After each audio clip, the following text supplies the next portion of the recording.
Mani sauc Andris, strādāju fitnes klubā Tīklā Atletikā 10 gadus. Katram cilvēkam ir savs mērķis. Kādam tas ir notievēt, kādam tas ir uzņemt muskuļu masu, kādam tas ir veselīgs dzīvesveids. Cits varbūt gatavojas kādām izturības sacensībām.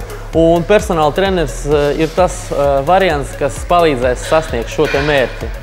Katram cilvēkam ir vajadzīga individuāla pieeja treniņos, un es katram cilvēkam atradīšu šo te individuālo pieeju, lai sasniegtu tieši savu mērķi. Jo esmu diezgan plaša profilā speciālists, orientējos uz dažādām fitnes jomām un arī vadu grupu nodarbības. Tādēļ es varu pārzināt daudz labāk šo te cilvēka vajadzību. Jūs katrs to varat izdarīt, sasniegt savu mērķi ar manu palīdzību vai bez tās, bet jūs to izdarīsiet. Nāciet un trenēties!